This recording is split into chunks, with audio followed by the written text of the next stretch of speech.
Welcome back, everybody. We are now episode 31 of the Unfunniest Podcast. UFP presents the Unfunniest Podcast. Now we're on 31. Hello. Let's talk. What about famous number 31s in sports history? Frank Minifield, Frank cornerback Minifield? for the Cleveland Browns. Yes, that's the dog. That was the Hanford Dixon and Frank Minifield, the ones who started the dog, DAWG, dog for the Browns back in the mid-80s. My cousin. Talk about your Browns today, Mike? No, let's not talk about the Browns today because I got plenty to talk about with that. But Mike Piazza, Greg Maddux, Reggie Miller, Grant Fuhr, tons of them there. I forgot Curtis about Joseph. Cujo. Yeah. I forgot about my long lost cousin, Mike Piazza, on my grandmother's side. So did I ever tell you the story about when I bought a Piazza jersey when I was in college? And my grandmother, by the way, my mother's maiden name was Piazza, said, "Oh, you got one for the family. You got a jersey for the family name." I'm like, "Yep, sure, Grandma, that was it." But let's not forget Brian Carnegie. That's true. Linebacker himself, Mr. Brian Carnegie. That's Congratulations on finally getting all the kids out and graduated and on to good job. So congratulations, Brian and Paula and Brendan, on everything kind of went on this week in Northern Michigan. We don't want to, but we're going to have to start about that debacle. I think the Lions losing to the Rams. I think going into this game, none of us really thought the Lions, not that we didn't think we had a chance. We obviously thought they had a chance, but we didn't think they were legitimately going to win this game. Then you saw the team played pretty well the first half. They took the ball down. They played well. That Aiden Hutchinson interception where Stafford threw it right to him. I don't know what Stafford was looking at. Exactly. Yeah. Right it to him. And by the way, I thought not that he's not an athlete, but my God, Aiden Hutchinson looked like it was going to be a fat guy touchdown. He was running pretty slow and needed some serious oxygen at the end of that. Yeah, it was a screen pass, and I think Stafford just rushed to it. So I was waiting to see some of the online, criticisms of Campbell on the on that first not going for it and electing to go for the field goal, which our UFP good friend Jake Bates missed. I made notes that I agree with kicking the field goal there. I wanted to kick it. You're on the road, take the points, for crying out loud. That's a pretty rare miss by Jake Bates, but I was waiting for that to come back. Oh, you always go for it. Why don't you go for it again? Holy cow. No, you're on the road, take the points. And then he did good the first half. I mean, he took the points. I think it was smart. I don't know if somebody finally kind of looked at him and got to him a little bit and said, "Dude, you got to stop this crap. You're 0 for infinity on fourth downs this year." Of course, I'm exaggerating, but they were 0 for 7. Yeah, they were 0 for 7. But Stafford and the Rams took the ball, marched right down the field, and then he threw that pick to Hutch, and I'm like, "Wow, holy cow! That's not like Stafford-like." I mean, it could be considered Stafford-like, but the way he's playing this year, it was not very Stafford-like at all. And then Hutch, like we said, goes down the field, runs out of gas. And the very next play, Goff throws an absolute dart to St. Brown. So that was a pretty good start. Yeah, and then they get the ball back. Stafford, they go for it, 2 straight times on fourth down, which led to Puka's first touchdown. I thought the Lions in the first half, probably the first quarter especially, I thought the offensive line was playing pretty well. I mean, there were some times that Goff was hanging on to the ball in typical Goff fashion, hanging on the ball too long, for one. I would agree with that. Huh? I would agree with that, yeah. Yeah, so, they started the game out really good. Then all of a sudden, on defense, they couldn't stop the run, which started to open up Stafford. And then you could see Stafford starting to get into a rhythm. You could see Stafford's confidence, not that he necessarily lacks confidence. You could see him start to gain his confidence back. When he's slinging the ball around, when he's doing no-look passes, you can just tell, I talk about this almost every week with arm angles, with the way he releases the ball, with the way he slings it per se. Dude, he got into a rhythm and get the you-know-what out of the way. You're not going to stop him. You're not going to stop Nakua. They're a machine. That being said, sorry, Mark, I interrupted you. We're kind of going through the timeline of the game. No, I think that's legitimate. I think it was. I want to use a word, if I can use one word for this game: fractured. It just seemed like there was no. I thought we were going to have to beep you out. No, there was no flow to this game. It was Lions momentum, then back, and then obviously they had Lions had 10-point lead in the third quarter, and then they just collapsed. They battled. They really did. But again, a lot of mistakes, bad coaching. So listen, I'll go back to they let Stafford get into a rhythm. And when you let Matt Stafford get into a rhythm, you're not going to stop him. That pass, that fade pass down the sideline, I don't even know if you can call it a fade pass. He dropped that ball. He threw that ball on a rope. That was a dime.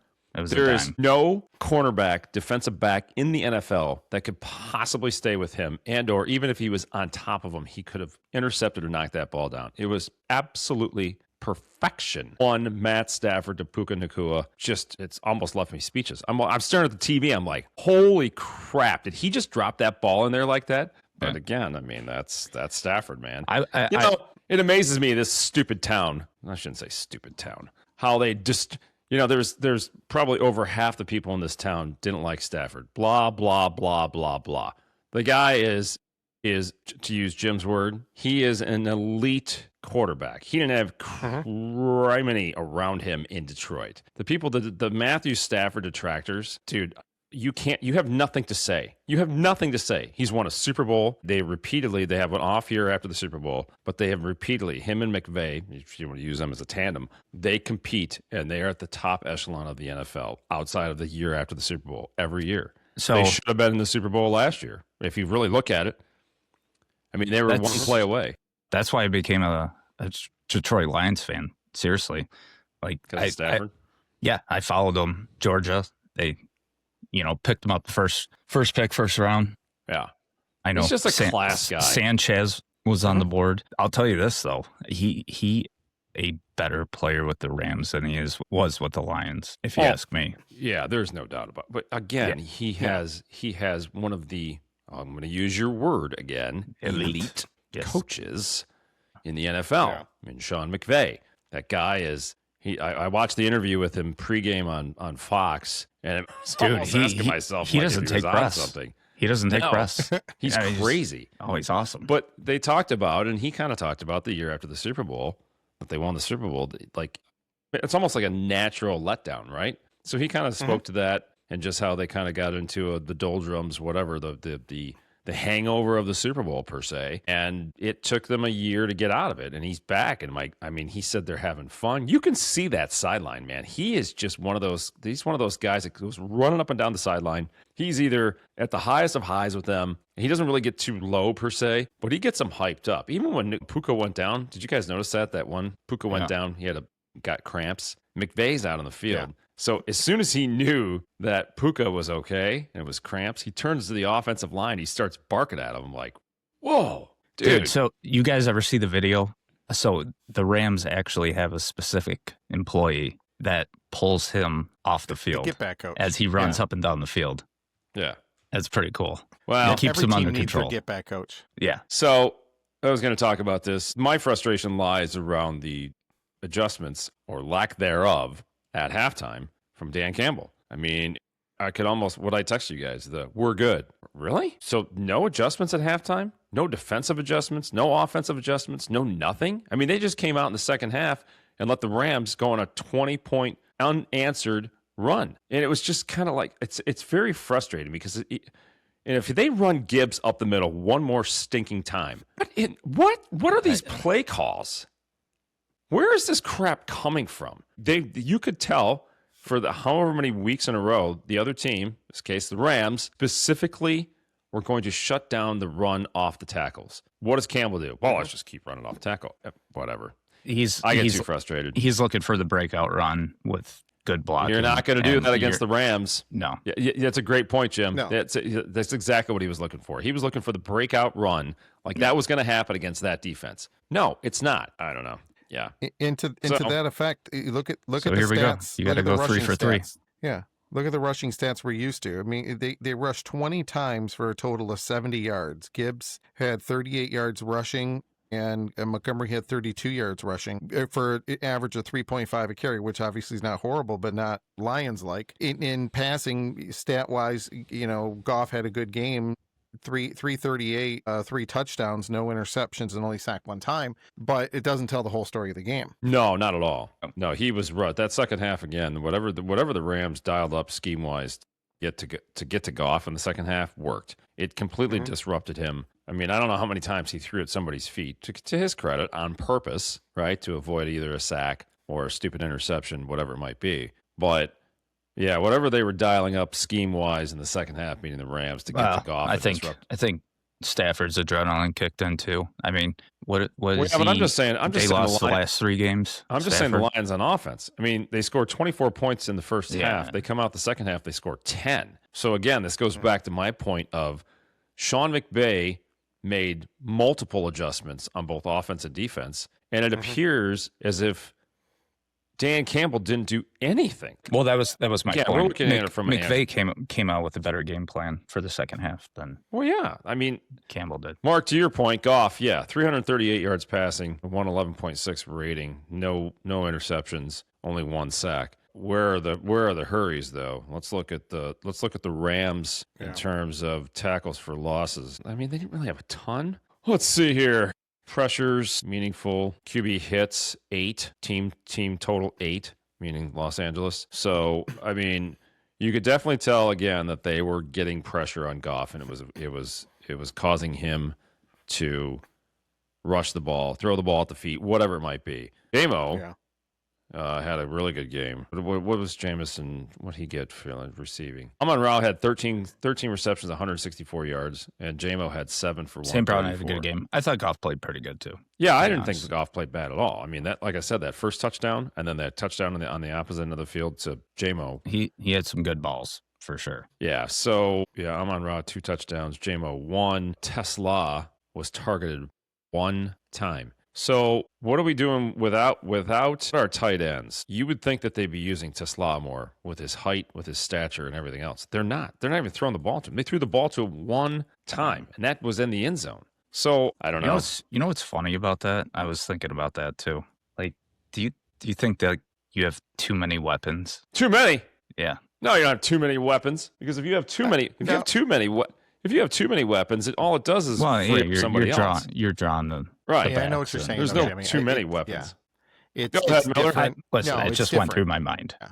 No, it's tough when it comes to that, but but I think, Jimmy, I know what you're saying. I think that in a normal case, if you have that many weapons, it's one of those things like when you're a head coach or an offensive coordinator, it's like, all right, we got to spread the ball around, but you know what I mean? There was that other 4th down play in the third quarter that Campbell went for it from his own 29, and even Brady was even like, oh wow, okay. At that point, I think that was after the Rams scored their second touchdown to go up by 3, 27-21 or 24-21. I don't remember what it was, but I was thinking to myself, holy crap, if they don't make it, I won't be the only one that's critical of Campbell at that point. The entire city's going to come out and be like, what in the world are you doing going for it in a close game on your own 29-yard line? But they pulled it out. They didn't end up getting points out of it.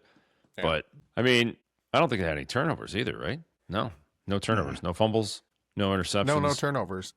So, we can sit here and nitpick this game, all we want when it comes down to it. I think there's a lot that happened. There's a lot to kind of go over, but I think in the end, it shows some of that ineptitude the Lions have. They are missing those guys in the secondary.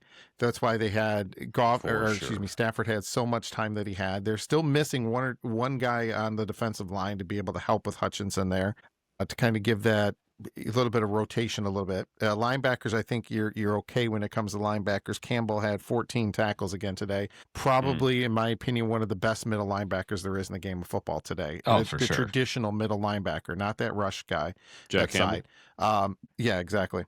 But I think what you're really looking at is that every year you're going to have maybe a down year. We'll talk about some of the other teams' down years, but I don't see a path to the playoffs right now for them. But the only thing positive was that Green Bay lost. But then again, Green Bay has 2 games by sweeping them. They obviously got, they got a game in hand. They're half a game ahead with that. So I don't know where it's going to lead the Lions. I think, and I don't want to say this season's over, but it's going to be much more difficult to make the playoffs than what any of us had anticipated at the beginning of this year. So so let's dive into this really quick with the Bears and Packers. So the Bears improved their record to 10-4. The Pack loss drops them to 9-4-1. So they play each other next week. You essentially want the Bears to Let me think. How is this going to play out? Yeah, you want the Bears to win. You want the Bears to win. You want the Bears to win. The Pack. Go ahead. The Lions have to win. The Lions have to win out. It's a must-win game. It's the their Lions last home game. The Lions have to win Pittsburgh. out. It's just that simple. If the Lions do not win out, they will not make the playoffs. It's very simple. So bringing the Steelers in next week, I feel pretty good about that game. I do. I think the Lions will pull that off. I feel relatively good about them going to Minnesota. We talked about that last week. I think that's probably a little bit of a revenge game, I guess you would say. Yeah. And the Vikings are pretty decimated in terms of some of the injuries that they've had, and they really don't have anything to play for, to be honest with you. And then it's all going to come down to, it possibly could really all come down to the final game of the season against the Bears. Well, and what you're hoping is the Bears wrap everything up and they've got nothing to play for. They're all winnable. If you Sure, ask me. of course they are. Yeah. Absolutely they are. So the Pack have up next at the Bears, and then they are hosting the Ravens. Now that's another dangerous game because the Ravens are right back in the thick of things at 7-7 with their convincing win at Cincinnati. Yeah, who knows what's going on with Cincinnati? Joe Burrow's definitely vented some frustrations in terms of the situation there with the Bungles, I guess you would say. Yeah. And then the Pack go at the Vikings. So could the Packers lose 3 games? I mean, listen, anything's possible. I think that, I don't want to even call it a trap game, but the Ravens at the Packers, the Saturday after Christmas is going to be a huge game. But again, the Bears have to beat the Pack next Saturday night. That's a Saturday 8:20 kick. I love those games. For some reason, it reminds me of the Christmas season. These Saturday games. I like. Yeah, and you get that even like snowing. Even like a 5 o'clock or 4 o'clock start on Saturdays. It's just after that's college what the other basketball.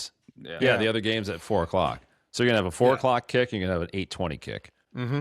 The 4 o'clock kick is the Eagles and the Commanders. Poo that. I mean, that'll be a dud. Oh, it gives you something to look forward to. You wonder if they could flex a game. This time of the year, you just hibernate. Yeah, I don't think they can flex a game from a Sunday to a Saturday. They'll do time-wise, but not necessarily day-wise. So, yeah, I mean, listen, the Lions are in an absolute must-win 3 straight games or they're out. And at this point, that's not even guaranteeing they're going to make the playoffs. Yeah. So they have nobody to blame but themselves. I mean, they've had winnable games for sure. Balls in their court. You're up by 10 with 40 seconds left in this game this afternoon before the half, and you allow Stafford again. He gets into a rhythm. I'm not even sure there's many defenses that could have stopped him today, but they did. They allowed him to go down. They got a field goal. They go down. They get another field goal at the opening kick of the second half, and then it was off to the races from there. So you got to put this one to bed and move on to next week. Go ahead. Jimmy, I've got we're going to have a game show. I wish I'll put some music in post-production here, but we're going to have a little game show of guess. A game show? Guess the medical term of the day in the NFL. Can we guess what the medical term of the day of the NFL is? Medical term. Medical term of the day in the NFL. Cramp? Did you say cramp? Nope. Cortisone? Nope. I'll give you a hint. It's 3 letters long, and you never want to hear it associated with you. Come on. ASS? Close. ACL, anterior cruciate ligament. Oh, yeah. 2 massive stars go down today with ACL tears. Yeah, Micah Parsons. Parsons I saw that. and Patrick Mahomes. Oh, I forgot about Mahomes. Yeah. Mahomes tore his ACL today, and that is I think that puts obviously the Chiefs to bed. Well, they're mathematically out of it.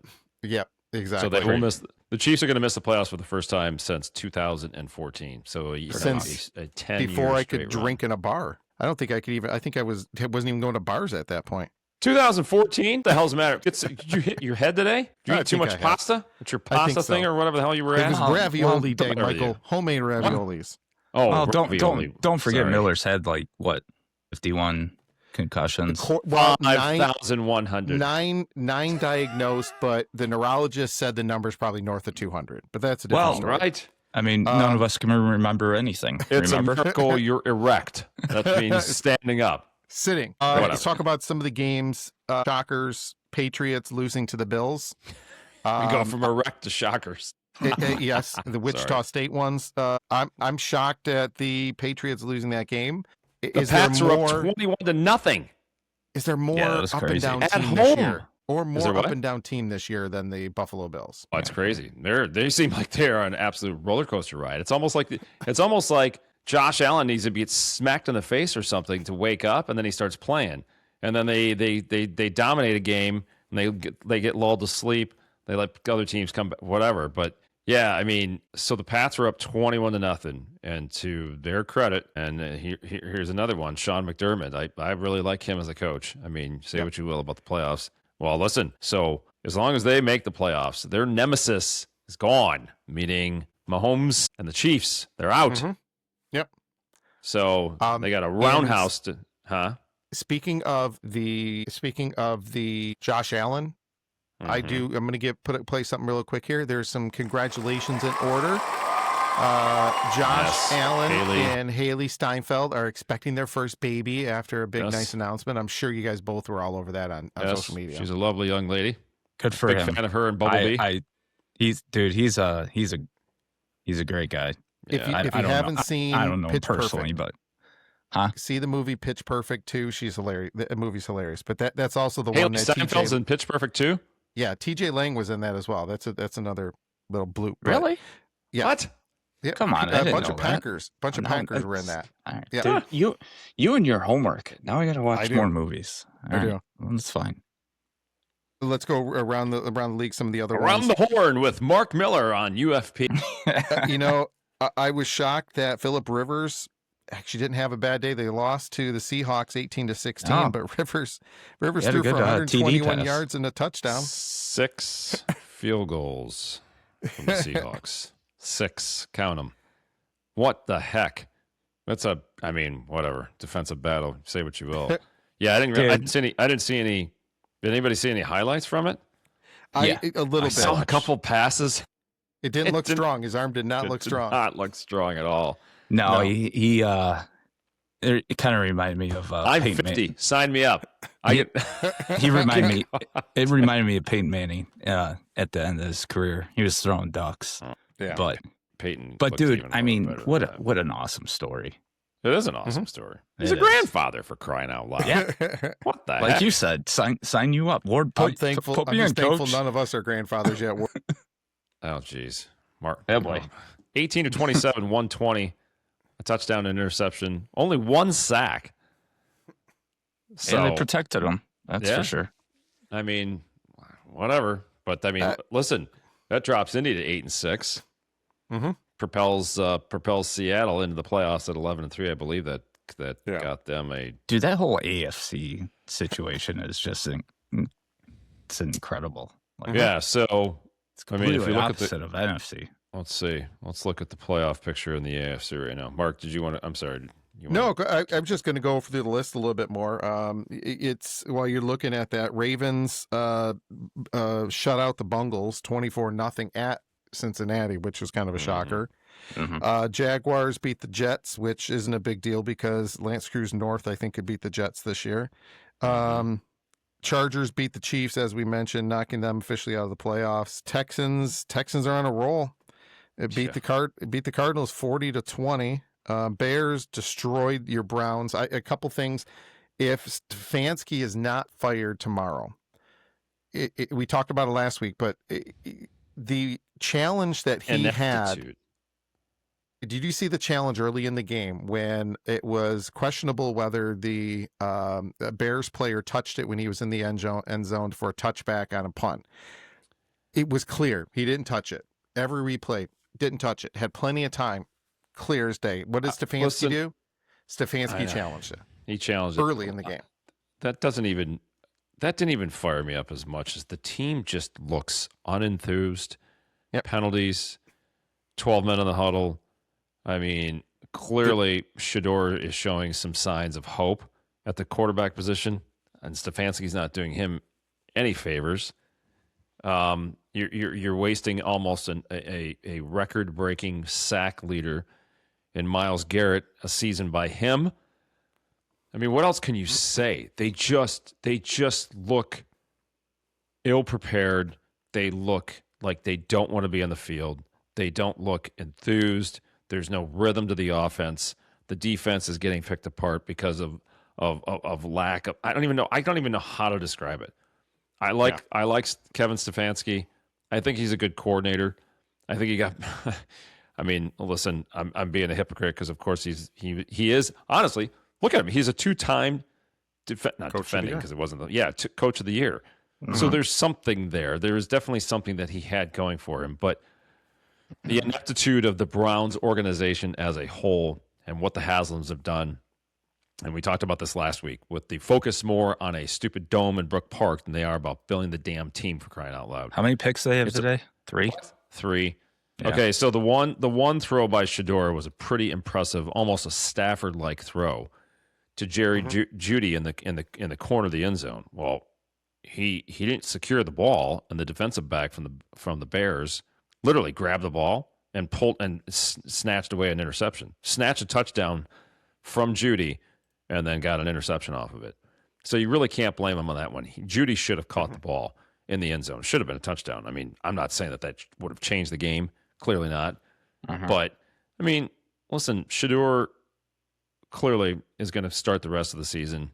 They need to let him start the rest of the season. They need to continue to evaluate how he is doing and what the future holds for him. Now, I certainly envision a scenario where the Browns are wink, wink, nudge, nudge, looking at the recently adorned Heisman Trophy winner from last night,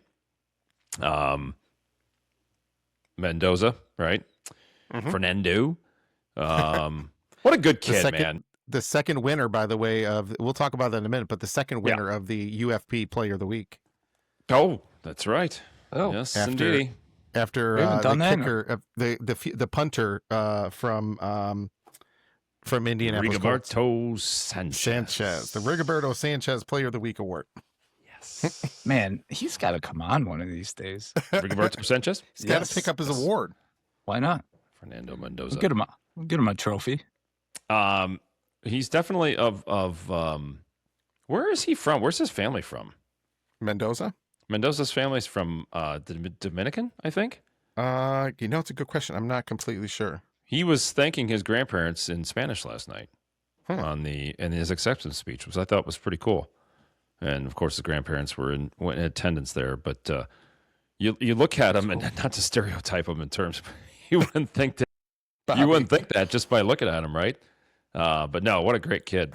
An enthusiastic young man, to say the least. So I love his passion. I like the way, what he said last night, and just his overall demeanor is of a young man of his in this day and age. It's refreshing to see. That's the phrase and word I was looking for. Absolutely. We'll talk about him in a minute here too, but he was born in Boston, raised in Miami, and his grandparents are of Cuban descent. Cuban, sorry. Yep. All right. There you go. They were getting along with them now. Oh, God. I just that's just what the Browns need are more quarterbacks. Maybe you can get Diego Pavia and Francisco Mendoza, both of them, come play for you next year. Yeah, Diego Pavia, complete opposite of Mendoza. I've got a little. I got topic. We're going to talk about that here too. But Miller. So let's wrap up the NFL. Yeah. So here, that's what I was going to say. So this is crazy. To Jim's point, the AFC. You got Denver right now, which is clinched at 12-2. The Pats are 11-3. Jacksonville's 10-4. So Pittsburgh, of course, if they win the AFC North, they're sitting in the 4th spot at 7-6, which is crazy. That's crazy. And then the Clippers, God, I did it again. I said the same thing last week. The Chargers. For crying out loud. The Los Angeles Chargers. Basketball on their mind. Yeah, right. Jim Harbaugh. They sit in the 5 spot at 10-4. Buffalo is tied with them, they're sitting in the 6 spot at 10-4. The aforementioned Houston Texans on their tear are at 9-5, and Indy is sitting at 8-6. So that loss really, in the number 8 spot. So that really hurt them today. They needed that win, and they are obviously on a free fall. I believe that's their 5th straight loss. Think so, yeah. Yeah. So. And then you've got Baltimore at 7-7. So you're gonna have a battle between the Steelers and the Ravens, So those are direct effect to the Lions in the next couple of weeks with the opponents. Obviously, with the Steelers coming to Detroit, and then the Ravens going to the Packers. So both those AFC North teams who are going to battle it out to the end here are going to have a direct effect also on the Lions and the NFC North.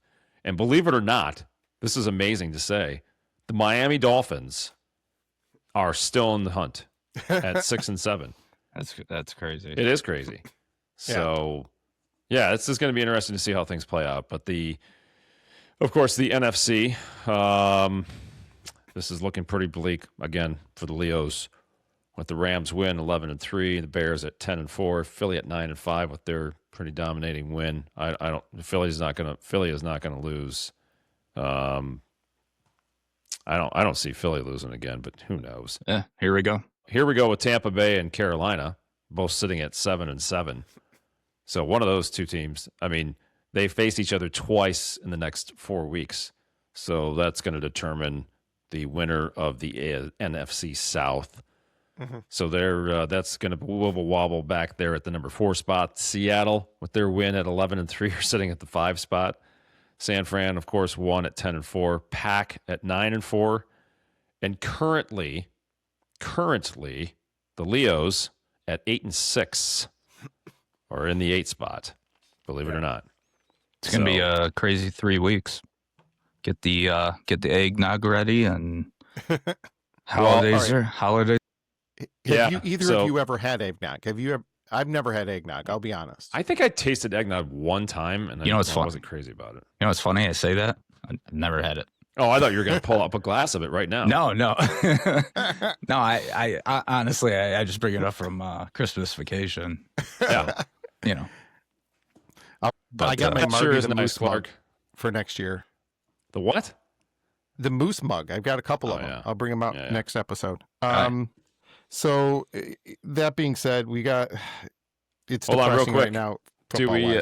Well, a little bit, yeah. But I do think I text you guys this in our little group chat that I think right now the leading candidate for NFL MVP is Matt Stafford. Anybody disagree? No? Okay, good. Thanks. No. Nope. Well, Rigoberto Sanchez. Kid. Rigoberto Sanchez is obviously my pick for that. But it's funny. Stafford just turned 38, right? Brady interviewed him. He goes, "Hey, you got 7 more years," and Stafford looked at him like he was crazy. Yeah. So anyways, go ahead, Mark. I know you're on your schedule. No, we're just keeping up. We're trying not to go 17 hours like we do normal. But want to talk a little college football. Want to listen to us.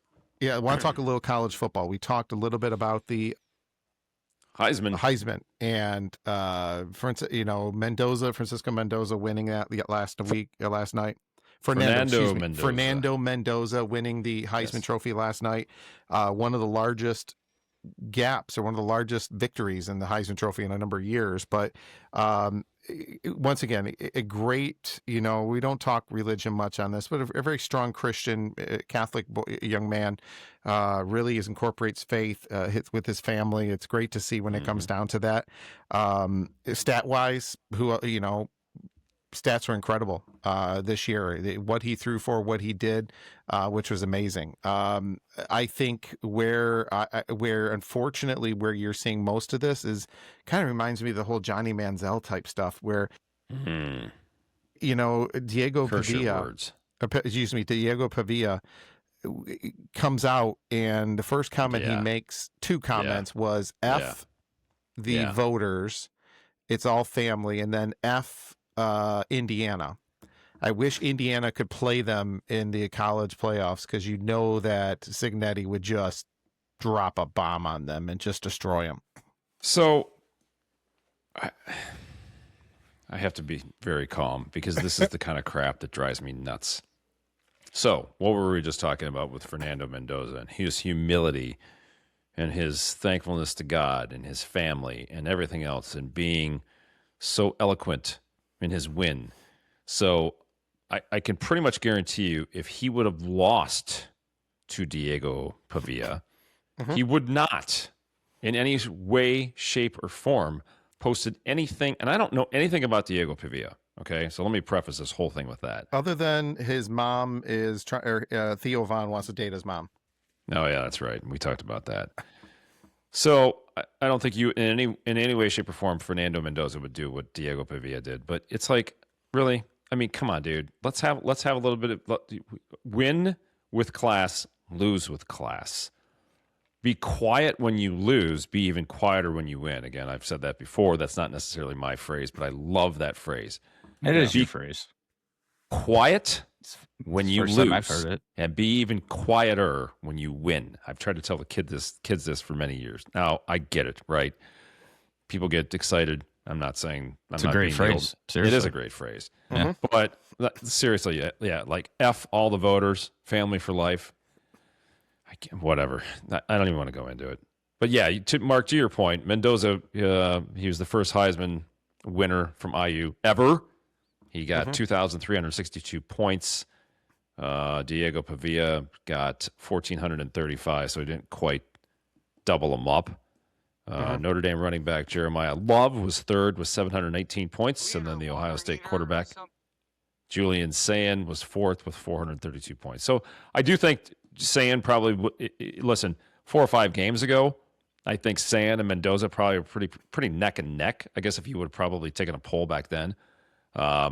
Mendoza clearly kept up his end of the bargain, I guess you would say, in the second half of the season, in the last 3 to 4 games of the season. I'm not saying that Sayin didn't, but he certainly cooled off a little bit.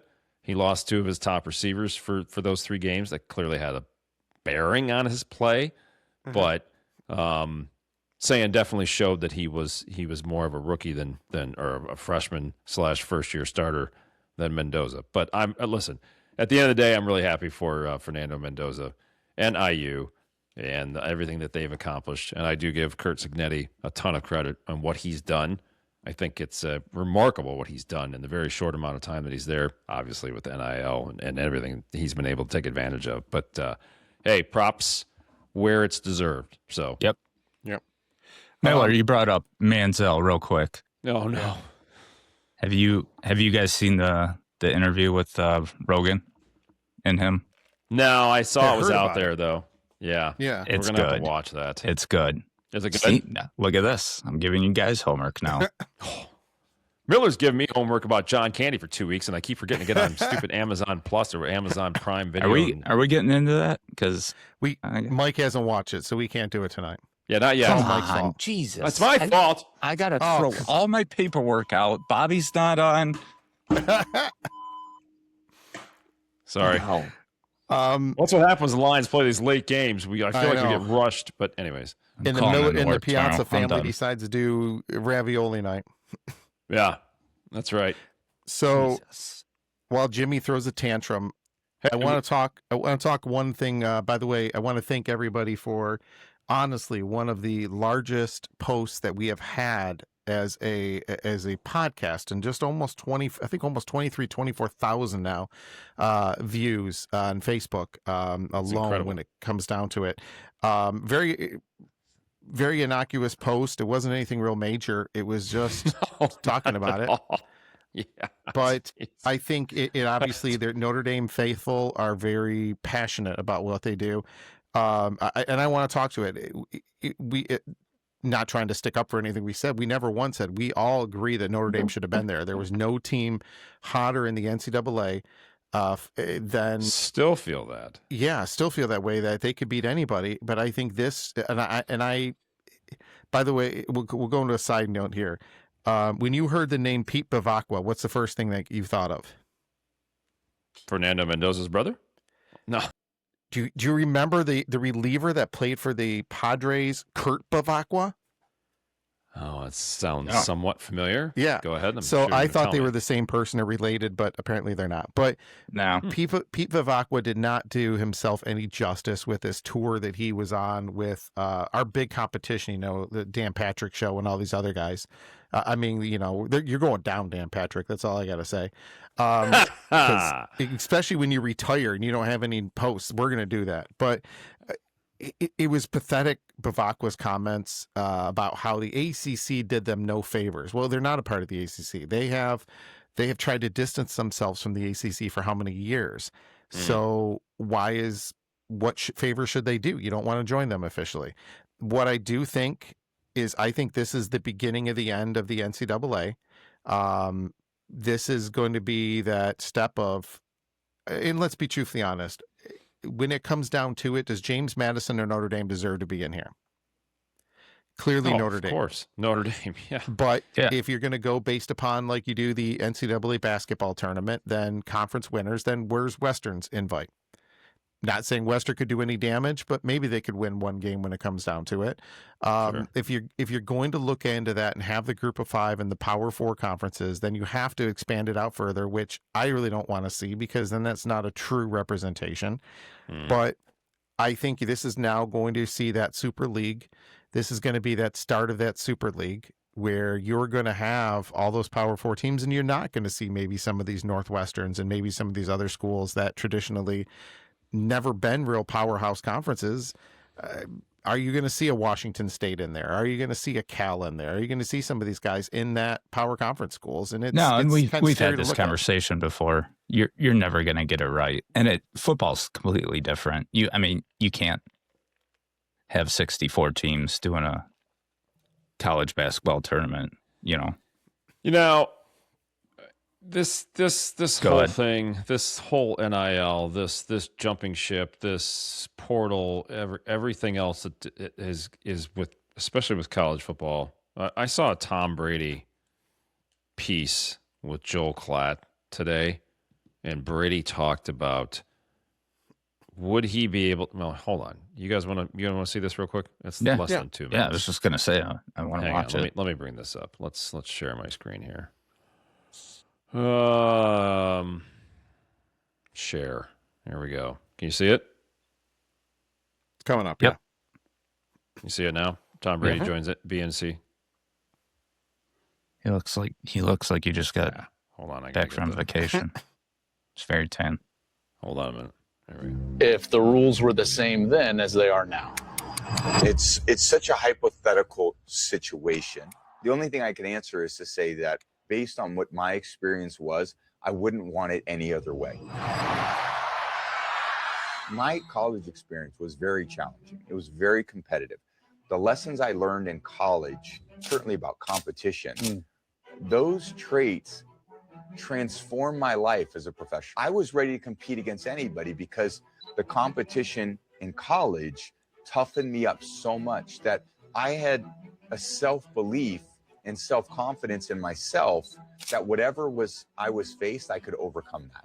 And I think if we take that away from a young student athlete to say, you know what, I know it's tough to compete, but what we're going to do before you have to compete, we're actually going to put you somewhere else so that you don't have to compete. That is absolutely the wrong thing to do to a young child. And I would challenge all the coaches and all the parents. They're the ones that have to guide these kids. You can't expect a 17 or 18-year-old to make these great decisions. They're young. They don't have life experience. It should be the parents. Be a good parent. Teach your kid the right values. What's going to sustain them in their careers over a period of time? Whether it's football or whether it's business or whether it's teaching or law school or medical school or a trade, whatever you want to do, you're going to have to go through hard things in your life. You're going to have to make tough choices. And the value isn't always about the last dollar.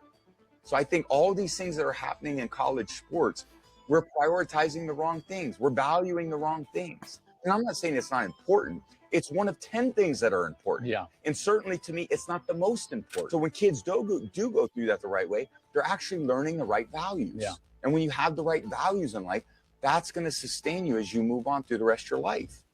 Absolutely. Let me tell you something right now. That's inspiring. I'll tell you something right now. This is every single school administrator from every college in this entire country should watch that 2-minute clip of Tom Brady. Yep. And every parent that has a child in athletic positions at every college should also look at that. I have never been so impressed and or agree more with an individual in my life, meaning Tom Brady. Say the Pledge of Allegiance and then play that to the entire school. I mean, what a better example could you set? Because you know what I really enjoyed him saying? It's not just about in football or basketball or volleyball or softball. It's about in life. What are you teaching these kids? When the going gets tough, flee? No, when the going gets tough, toughen up, right? I mean, listen, on a very minor level, we've all coached these kids, and we talk about this stuff. Like, play together as a team, win together as a team, lose together as a team. You're going to have challenges. You're going to have to step up. This isn't just in fifth grade boys or girls basketball, but this is in possibly the boardroom someday, right? Or in surgery someday. Do you want your doctor going in and saying, boy, I'll tell you, this heart surgery looks pretty tough. Anybody else want this? Because I'm going to jump ship. I'm going to go to the next hospital across the street where they don't have this today, and maybe I'll get myself ready for it. No, for crying out loud. And I guess in a roundabout way, Miller, you brought up the whole the college football playoff and who's deserving and who's not, and who's playing in a bowl game, who's not playing in a bowl game. So I guess that's where I think that this whole Notre Dame thing, not playing in the bowl game, I understand. I know where they're coming from. But at the same time, what kind of precedent are we setting, right? There's going to be challenges in life. There's 1,000,000% going to be challenges in life. It's how you handle those challenges in life. We've all been through it. You and I are 50, Miller. Jim, you're approaching 40. We've all had our challenges. We have to step up, and we have to do things the right way. You got to take challenges head on, not feet first and dive off the back of the damn pool, for crying out loud. I don't even know where my analogies are coming What I want to say, if you're on the court, if you're on the field, and you make a mistake and you get pulled off the field, that's one of the hardest things to overcome. You lose your confidence. Sure. And you just got to build yourself back up. And yeah, you got to, like Brady said, you got to count on your parents, build you up. You got to count on your coaches. And it's tough to do, but. Well, this is something that Bobby and I had a pretty good conversation about just this past, I don't know, it was a Thursday or Friday, but we talked about, I mean, listen, I think I touched on this last week, how his first trade shows went very well. And yes, we're having him on to talk about that. But I said, take this as a momentum builder. Do not take this as you know everything, you've done a great job, and you have nothing left to learn. And he agreed with that 100%. But, I told him, I said, but use this as a stepping stone. This is how you build momentum. You are going to have days, especially in a sales position like this, especially in a commission-based sales position, salary, whatever, right? Yeah. You're going to have days that are great, and you're going to be on this unbelievable high. And then you're going to have days and or periods, weeks. Yeah, right. Mark, you can certainly attest to this, just like I can. Both of us can. Jim, same thing, right? Yep. You're going to go through downtimes that you have to basically go back to that positive that you had and try to build off of it and try to get yourself out of the doldrums, because there's absolutely going to be doldrums. But again, this kind of goes back to, hey, challenges in life. Learn how to manage the challenges. Take them head on. I know it's easier said than done, because I'm sure people are like, oh, easy for you to say. No, listen, I've been through plenty of challenges. All of us have. It's just how you manage them. I'll tell you this, that just being a kid to a young adult to an adult, there's nothing better than confidence. Once you gain confidence, it's just incredible. How did we get off on this psychological? I don't know what happened here. What the? You're the ones. You're the ones derailed that again. Sorry. Here we are off the charts, derailed. So I want to talk about a few things here. We'll talk about some of the. I think we really are talking about Notre Dame. We're talking about overcoming that adversity. There's almost 15 teams that have turned down bowls, which have never happened. And I'm reading a couple articles about it. They said, typically in the past, you bring a kid to a bowl game and you give them a PS5 or an Xbox, and then you give them a $300-400 gift card, and you give them this, and give them about $800 or $900 worth of stuff, and kids are amazed by it. Nowadays, with kids are making $100,000, $200,000 playing college football, what is $800 in gifts? It's nothing. And the unfortunate thing is that's just one more opportunity for them to get injured for a truly meaningless game. And I hate to say it, but that's kind of true when it comes down to that a lot. And I don't blame some of these schools for doing that because, and I made a half-hearted joke that I'm glad Notre Dame doesn't have to worry about $2-3 million, but they don't. The way that athletic department rakes in money, it's nice problem to have when it comes to that. So now let's talk about some of the first round matches in here. And the one thing I'm really mad about with these first round matches, last year gave us some of the coolest sights with the snow I think there was snow at Notre Dame. There was snow at Ohio State and at Indiana, some of these first round games. But I'm going to say there were some really cool snow games there. The first matchup that you got on Friday night is going to be Alabama, number 9 Alabama at Oklahoma. Oklahoma's a 1.5 favorite. At 8:00 on Friday night. Probably not going to be snow there, but honestly, two teams that I don't think either of them were not in the playoffs, nobody would miss it. Nobody would care. No. Oh, here come the Oklahoma and Alabama fans. Don't yell at me too loud, Alabama fans, because I'm picking you to win that game, believe it or not. Here come the comments. I am too. Kalen DeBoer. I just, ever since, I just never been a big Oklahoma fan, and I don't think it's. No, I'm not either. But I like Kalen DeBoer. I think he's a great coach. Yeah. I mean, he's obviously had some up and downs here, clearly in the first couple of years of being in Alabama. But I think he's a great coach. I really do. Yeah. He's a great Jimmy, motivator. What do you think? Yeah. Who do you have in that game, James? Oklahoma. Oh, he's gone against us. I am. All right, I'm writing Alabama. these down. Let me write this down here. So, Mike, you're saying Bama. Mm-hmm. Jimmy, you're saying Oklahoma, and I'm going to say Bama as well. All right. Well, when's the next matchup? So, I'm fired if is going to be Oklahoma number loses. 10 Miami at number 7 Texas A&M. This is at noon on Saturday the 20th, and Texas A&M is a 3.5 point favorite for this game. I am going with Texas A&M on that game. I will take Texas. I think Miami has not been playing quite as strong as A&M, and A&M being at home, I think it's a significant advantage. Miami has not played well necessarily. Of course, they haven't played a ton of teams on the road that are all that good. But I think Texas A&M probably handles this not easily, but pretty convincingly. Yeah, I'm gonna go against you guys as I'm gonna pick Miami. Here we go. Son of as that last team in, essentially that last team in, which still don't understand. Yeah. We got to talk about what the committee's rulings are, but I'm going to pick Miami because I think they were playing good football at the end too, and I think it's either one. Honestly, either one of those teams could go and win the national championship, in my opinion, as well. You think either one could? Seriously? I think so. I think they both have some. A&M was playing great football. That is a bold take by one S. Mark Miller. Exactly. The 3:30 game on TNT. You've got number 11 Tulane at number 6 Ole Miss. Okay, Ole Miss is a huge favorite, 17.5. They don't have their coach. Ole Miss, is Ole Miss going to say, "Oh, our coach is gone"? Or are they going to say, "Screw it, we're going to try to win this world. We're just going to win this whole thing"? That's what I think. Yeah. But then again, if you knew your old coach was going to get $1.5 million for you winning the national title, yeah, well.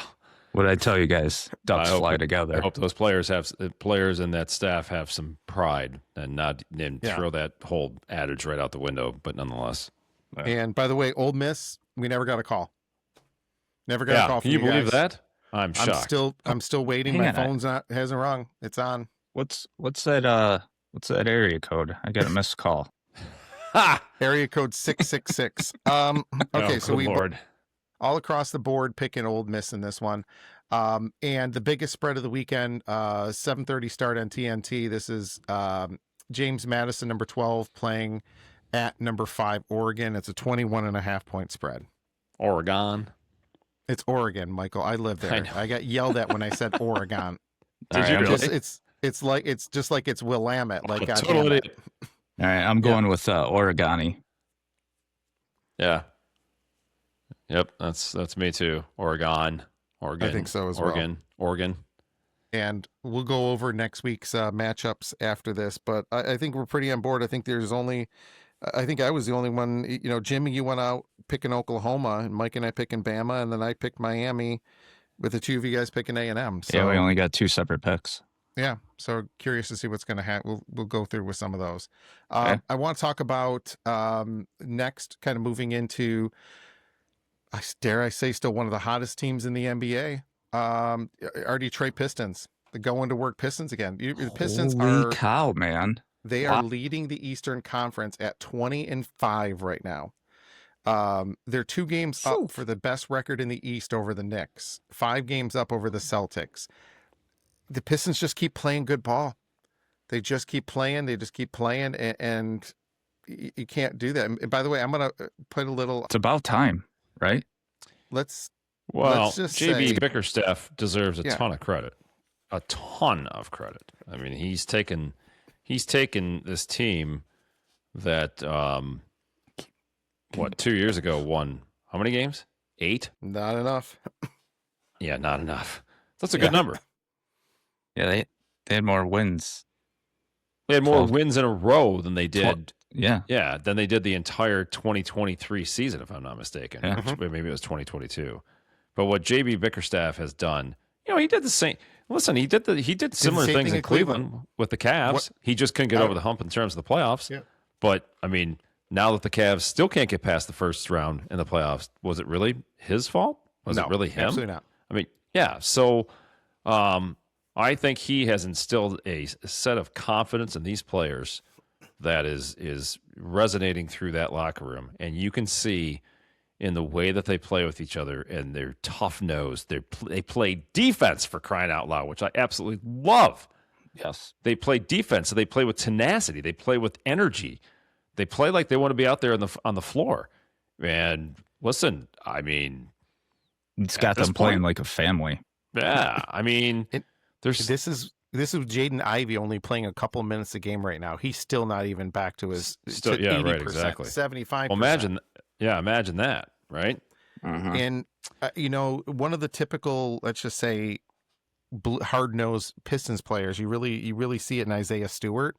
The only problem I see it in Isaiah Stewart, he reminds me more and more some boneheaded plays like you really see with Draymond Green. Just some really questionable plays of why would you do that? Why did you, like the other day when they were playing, I'm trying to remember who they were playing. Boston. It doesn't make any difference, but he went up with a fist to somebody in their face and got called for a second technical of the game, got kicked out of the game. Not punching him. It was against the Bucks. They were playing the Bucks. And I'm like, it's right coming down to the end. You needed him in there. You needed that defense. And he makes kind of a dumb play when it comes down to that. I think he's fine. He's great with what he does, great defender. But at the same time, you have to know the situation. You have to know where you're at. And it wasn't a smart play at the time. But I love the way Cade Cunningham was playing. I love the way that this team is really gelling. Cade's just he's taking it up a notch. Back to Stewart, though, too. I think this is where I'm pretty confident JB Bickerstaff has probably had a conversation with him. And I think he's, with the players being able to relate to him and the amount of respect that certainly from a peripheral view looks like they have of him, I think that that's where he's going to have an influence, and his continued coaching success should be able to reel some of those guys in. That being said, I do think that he likes the chip on their shoulder. I do think that JB Bickerstaff relishes that role, and I think he's playing off of it. Obviously, there's a fine line there of where they're going to have to, like you said, you can't be going up into players' faces with a fist, right? And you get your second technical, you get thrown out of the game. No. But it's kind of their identity. I kind of like it. I kind of like the hard-nosed tenacity of it. But you just got to keep it in check. Be smart. You don't want to do, like you said, you don't pull out Draymond Green stuff where you could possibly hurt your team. 2016 playoff finals that you got thrown out of a game and probably turned that entire series around and gave my Cavs their first championship. But anyways, I digress. Mark Price. Yeah. Larry I'm Nance. just looking here right now. Isaiah Stewart's been ejected only one time. He's got 5 technical fouls and he's got 2 flagrant fouls. So, I mean, compared to last year, he had 16 techs. It was ejected 3 times and had 4 flagrant fouls.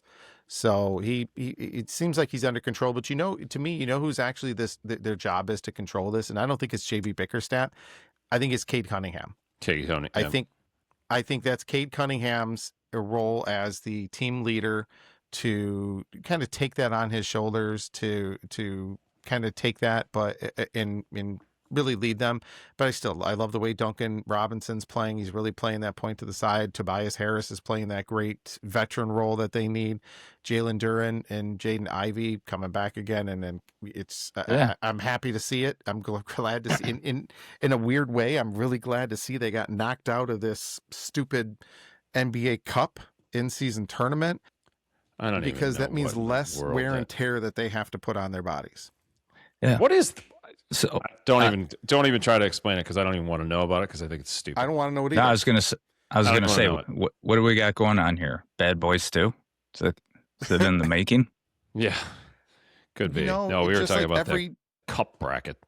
No, I know, but I mean Pistons. Every Pistons team's going to know for defense. Yeah. The Knicks and the Spurs are in the championship game on December 16th in Las Vegas. Oh, wow. What is it? Each winning player gets $1 million, I think is what they get. Tuesday? Is that what it is? I think, I want to say, let me look that up. No. Some of those guys. Oh, here we go. ESPN. Playoff hopes ruined? Lions have dug themselves a deeper hole as the odds now sit at 34%. Oh, I thought it was 40. ESPN Analytics. And you know what I think about analytics? The first 4 letters of the word analytics. So there you go. Anal. Yeah. So 2025 champions of the NBA Cup, each player would get $530,000. Runners up $212,000. And you know what that means for NBA players? Nothing. $20 to you and me. Exactly. I mean, granted, I still like to have $20, but I don't think it's what it really. Well, that's the way they're looking at it too, for that matter. Yeah. Want to talk last piece we want to talk about a little bit here is Red Wings playing with some good hockey lately. They are a couple of big wins. Yeah, they beat the Blackhawks 4-0. They had a good road trip. I think they only had 1 loss on the last West Coast road trip that they took. Yeah, they were 4-1 on the road trip, if I'm not mistaken. They're 9-6-2 in their last. I'm sorry, no. They are their last 10. They're 5-3-2. Mm-hmm. So they have propelled themselves to within. I'm sorry, they are tied with the Lightning atop the Atlantic Division in the Eastern Conference right now. Yes. With 39 points apiece. Boston. I have to say I'm disappointed in myself. I haven't been following them like I usually do. Well, I haven't either. Honestly, there's been so much other stuff going on. Trying to catch up, but I mean, they currently are 5th in the conference. 1, 2, 3, 4, 5. Yeah, they're in 5th. Well, technically they're in 4th. Again, tied with Tampa Bay.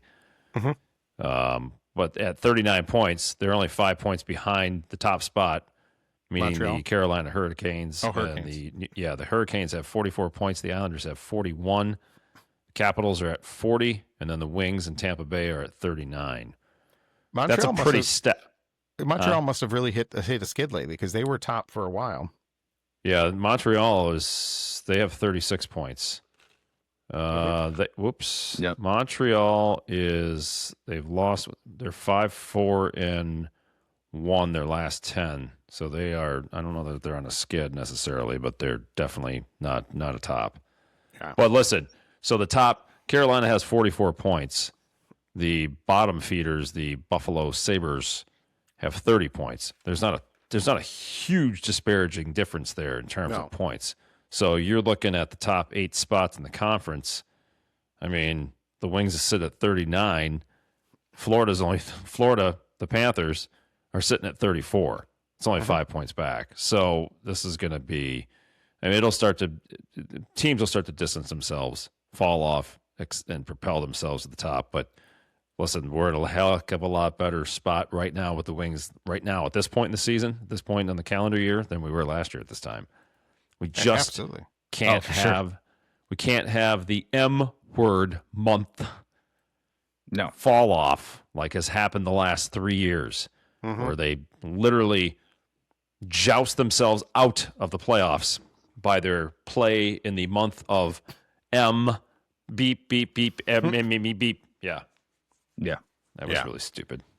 We're not going to bring it up tonight, but one of the things I want to talk about here in the next week, or probably next week, is this. Let's just talk about fiasco with the Olympic ice sheet in Milan. So apparently the Olympic ice sheet is nowhere More near useless being done. information from Miller. The Olympic ice sheet. What? Go ahead. The Olympic ice sheet where they're going to host the NHL players are going to be playing is short. It's they're pressing to get it done. There's only like 56 days until the Olympics start, and the sheets, the building's not ready. And not only that, but apparently from what the discussion is it's going to be smaller than a standard NHL ice sheet. And what that means is typically in international play, the ice rink will be much larger. Right. So how can they even it's a good question. I want to look this up and I want to study it more because it's technically not legal. Well, they're talking about the players not being their NHL not sending players if this is truly the case. Yeah. You can't have ice smaller than NHL and expect to play in the Olympics. Like to your point, Olympic size ice is Olympic size ice, which is larger than NHL ice, which was always. This has been bantered about for how many years too, that they want. I mean, I don't know, remember who spearheaded it, but there was I don't even know if you call it a petition, but there was some talk about the NHL expanding the size of the ice to the Olympic measurements because it would spread the players out. It would create more offense. Yeah, opens the game up. Right. Yeah. So, wow, we're going to have to dig into that. Yeah. For sure. Yeah, it says, absolutely. According to Forbes, there was meant to be a test. This was as of today. There was meant to be a test event in early December to trial the hockey rink, but that's already been pushed back to January, 1 month before the Olympics, because it's not near being ready. There is no plan B. There's no other rink that's even close enough that would be able to host this. February 5th is going to be the first day that they're going to have a game there, and the question is this going to be ready? I mean, obviously, how many times do we see this in life in general? That is this going to be? Is it going to be done? Is it not going to be done? Every reality show, you always see that. But I think it's going to be done. But the question is this going to be too small of a rink? And are the NHL players going to really want to play in it? Yeah, that'd be interesting. I mean, it's like LCA does it probably once a year. The Pistons and the Wings play on the same day. I mean, it's incredible how they. It's pretty neat. Actually, a couple of days ago, last week when we went to the game, the Wings had a game at noon, and then the Pistons have a game at 7:00. Yeah, and somehow they change it over. And it's like it's a 4-hour job, so pretty cool to watch. Speaking of which, Olympics. If you want to bring us over there, we're glad to do some announcing for you guys. If you want to bring us over to Milan for a couple of weeks. Yes, here we go. I have a feeling that all three of us would want to go to Milan. My passport's ready. I'm ready to go. I have an enhanced driver's license. Will they get me there? We'll make it work. I got neither. So Miller, you're gonna have to bring a big bag that I can get in. Everyone deserves a second chance. Sure, that's what I believe. Yeah. Yeah, absolutely. So, except I think everyone deserves a second chance, except for Mike with his rants. Oh boy, here we go. It's time for everyone's favorite segment, Mike's Rant of the Week. I think I know where he's and going now, this week. Here is Mike with his rant. So you've gone and asked me to go from my conciliatory and very thoughtful thoughts on our friends at the University of Michigan to ranting this week. All right, Ward, if anybody can do it, you can pull a 180. I got confidence in you. Yeah. Yes. Well, I think we're all going to go. You guys know where I'm going to go with the with Snowmageddon again this past week with these kids in schools. And for some reason, we're canceling school the night before. When we were kids, what was the thing that we all, I guess, looked forward to? The alarm clock going off at 5:45 in the morning and turning the radio on and finding out that school was closed, or maybe it was not closed. Yeah, sitting there waiting for the TV, and God forbid they went to commercial just before your school hit. And you had to wait another 20 minutes to see if it was coming through. Totally. What? So, and that was all predicated and based off of what happened over the course of the night. How much snow did we get? How much snow did we not get?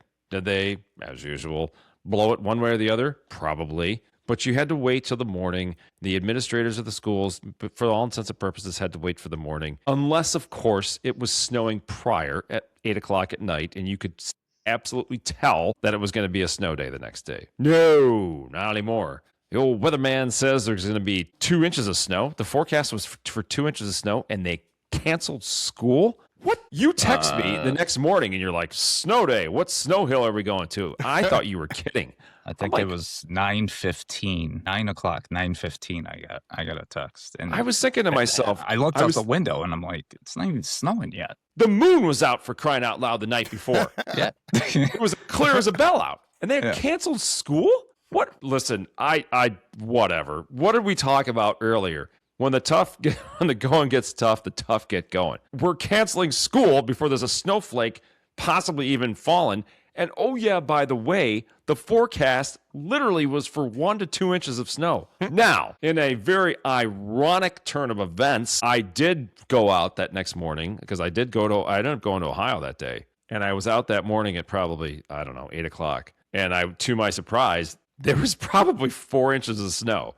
So I'm like, okay, well, this is really ironic, or this is a huge turn of irony here, because they called for 1 to 2. We probably got 4 to 5. And looking back, they probably were justified in closing school. But the whole point of the story is they closed school the night before based off of a 1 to 2 inch snowfall forecast. I will say this, and I made the joke when I sent out what sledding hill, but for anyone that doesn't know Mike, myself, Jimmy was not part of our Mooney group, but Bobby Patterson and the rest of these guys. That's because he was in a baby seat. Right. Our school was... I was getting hit by toboggans at Stony Creek. I was closest. I was 22 miles each way from school. And as soon as we knew school was canceled, what's the first thing we always did, Mike? We called each other. All right, when are we going out to Stony Creek? We're going sledding at Stony Creek. We're going to go knock out some... to go to I'm sorry, I stole your thunder. We're going sledding.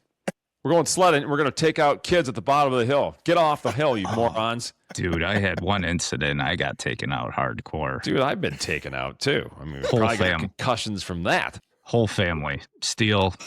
Whole immigrant family. Jimmy just took them all out. Man.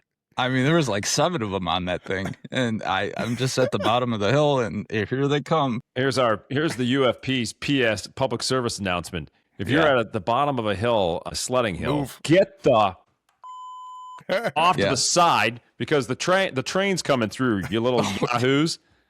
Yeah. Holy cow. These kids that go to the bottom of the hill and they stand there like, hey, Mom, did you see me go down the hill? Yeah, I saw you go down the hill. Now get the hell out of the way, because I'm going to run you over. I will say one of my favorite days, though, man.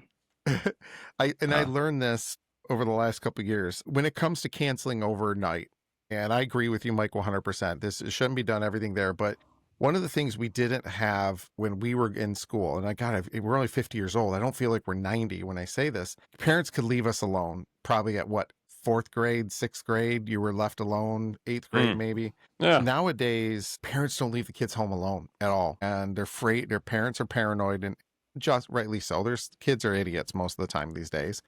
But when you cancel school at 5:30 in the morning, and all of a sudden now a parent has to change their entire schedule around, that's the only, and I feel weird saying that, but it's true. Like, that's why they do it. I think kids are soft. We're raising a nation of squibs. I do agree with you. Goes back to Brady, right? What are we teaching kids? What are we teaching kids? Mm-hmm. All right, no more. Exactly. All right. Well, we've run into an hour and a half, our short episode. Again? Exactly. But I'm going to say it this week. I've got some work I'm doing. I think I may have found a job. I'll give more in depth later for you guys. Awesome. Next week I'll talk about it more. So I'm actually doing some work this week. I actually get to get out of the house for 5 of the days. Let's do lunch. What's going to happen to UFP now? Boy, I got a lot of work to do tonight. Jimmy. Yes, best of luck. What are your plans? Probably just procrastinating. I got nothing. My go-to, but try to get some more Christmas shopping done. That was dread, Michael. That was dread. I went to Guitar Center this morning, one of my favorite stores. Yeah, that's Jimmy's favorite place in the world. Ooh. Buy yourself a present? Well, it's funny you should mention that. So I was shopping for a certain individual, got them something pretty cool. And then, of course, I can't leave that store without buying something for myself. So I ended up buying myself a new. Whoa! Is that a new mic? A new mic stand. It's a boom stand. Oh, nice, dude. It's. I know what's on my Christmas list. Yeah. So I did that, and just so the followers that want to know, I didn't get it from Amazon. Yeah. Amazon did reach out to me though through text and email, and were disappointed in me. Yeah. How dare you not buy from Amazon? I responded in the basement. Absolutely. What about you guys? What are you up to? Actually, this is probably the first week in a long time upcoming that I really don't have any major travel going. I've got a couple of new product demos we're going to be doing in a couple different accounts middle of the week. And then we're actually a lot of my accounts will shutter down Friday at noon, take the week of Christmas off, take the week of between Christmas and New Year's off, and then get right back into it January 5th. I think that's that Monday. Yeah. So this is one of the perks, I guess you would say, of the marine industry. The holidays are probably the slowest time of year in general.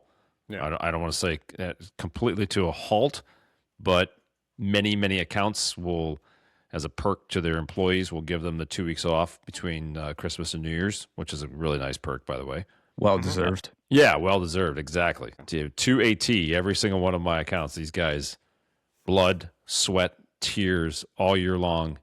You guys work a whole heck of a lot harder than I do and deserve the time off a whole heck of a lot more than I do. So it's well-deserved time off, and it'll be nice for them to regroup, regenerate, and get ready for 2026.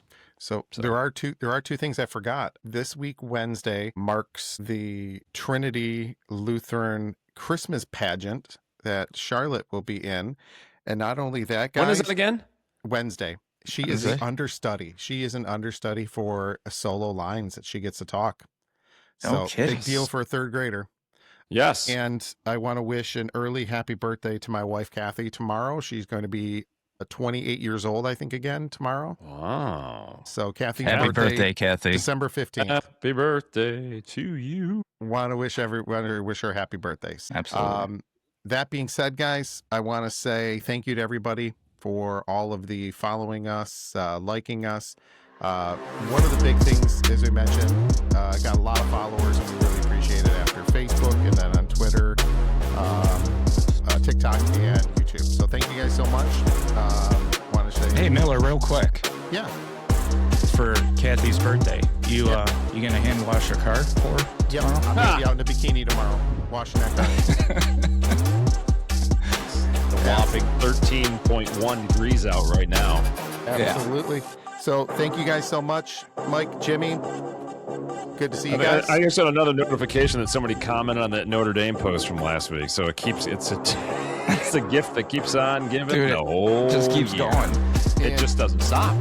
We'll share some more Notre Dame stuff with you guys tonight. So thank you guys again.